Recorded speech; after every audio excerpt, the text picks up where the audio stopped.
Just like living anywhere, there are pros and cons, and Fort Myers has its own yin and yang of things. And I have to point out that, of course, everyone's opinion is going to vary based on your own personal preferences and lifestyle.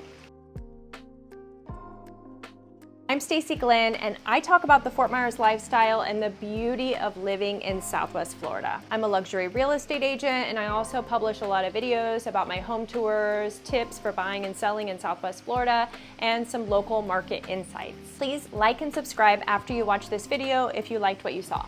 Let's start out on a positive note by talking about all the good things about living in Fort Myers. And then I'll tell you the cons, and then lastly, I'll tell you my personal opinion and how I managed to end up living here in paradise. Number one, let's talk about the most obvious thing here, the sunshine, right? This is a sunshine state, and being in the sun makes you feel alive more than ever. You get that vitamin D in your skin, and we've got over 300 days of sunshine here in Southwest Florida. I think the weathermen have it too easy, but then they make it up in hurricane season, right? It's definitely a state where we have a more active outdoor lifestyle. We've got two seasons. Well, okay, three seasons. We've got winter time when it's cold, when you actually have to wear like socks. We have summertime when it is hot and humid and you can cut the humidity with a knife. And then we've got our spring and fall, which are both beautiful, high 60s, 70s, gorgeous weather, a nice breeze. Like, that's half of our year. Number two, with all the sunshine and good weather comes outdoor activities. There is no shortage of water activities here in Southwest Florida, and you can catch people out boating almost every month of the year. And we'll put a link here to one of the videos I just made about all of the great boating places in Southwest Florida. Number two thing to do on land is golf courses. We have so many golf courses here in Southwest Florida that are beautiful golf course communities where you can live, or public courses where you can go and play for the day. Behind water and golf comes nature preserves.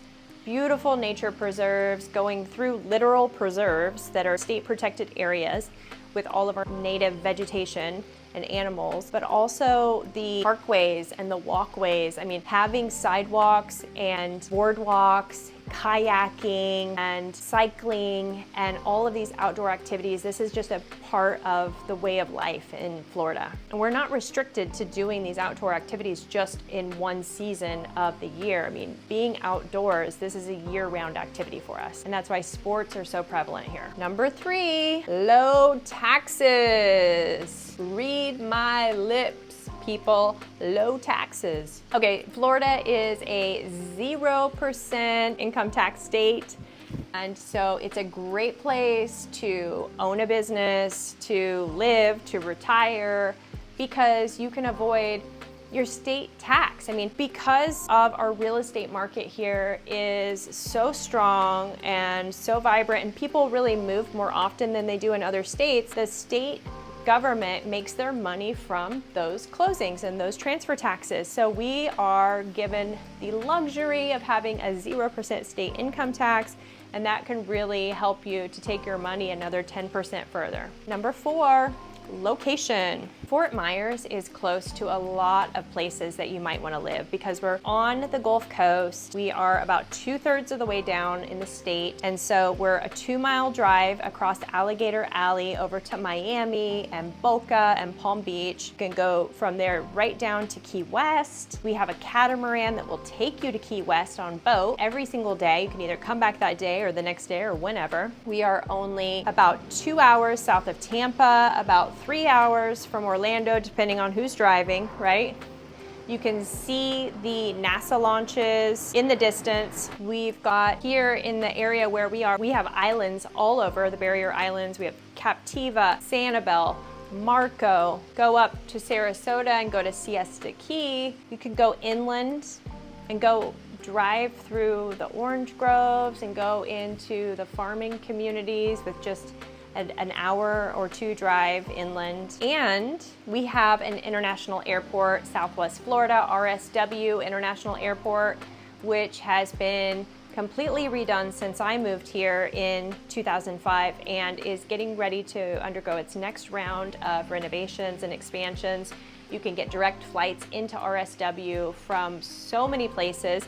And then we also have another airport that is in Punta Gorda that has direct flights to many places in the Midwest. Number 5, retirement living. This is definitely a chill place to live and retire. If you're thinking about a place where you can move to and never have to shovel snow again, where your money can go further without your state income tax, and where your grandchildren will love to come visit you, Florida is a great place for retirement. You can be more active, you can do more activities year-round. Your mood can be better because you can soak in that vitamin D and be around the water and around activities that you enjoy, which helps with overall health and mood. Moving on to the cons. Okay. Number 1, hurricanes, right? Can't get away from it. We are in a tropical climate where we are subject to hurricanes and tropical storms, and those come in the summertime. June 1st to November 30th is our hurricane season, but most of the hurricanes happened in September, August, September. It's something that you get used to. I've lived here in Southwest Florida for 19 years, and I've been through 2 major hurricanes and I don't know, another 3 or 4 minor hurricanes. We get a lot of rainfall in the rainy season in that summertime. It's humid. You learn to dress for it, to carry your umbrella in your car, and just expect, that you're going to have rainfall constantly in the summertime. Number 2 would be population density, traffic, like the growing pains. Now, if you've ever been to a big city, the traffic in a big city like Miami, that's a whole nother level. We don't have that kind of traffic at all, okay?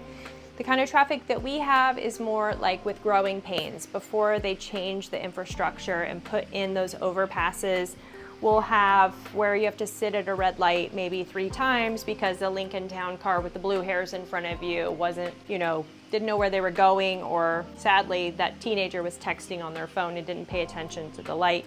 I mean, we've just got those kind of traffic concerns, but our population is pushing outward. We're not building upward, we push outward, and we're growing up north and growing out and inland.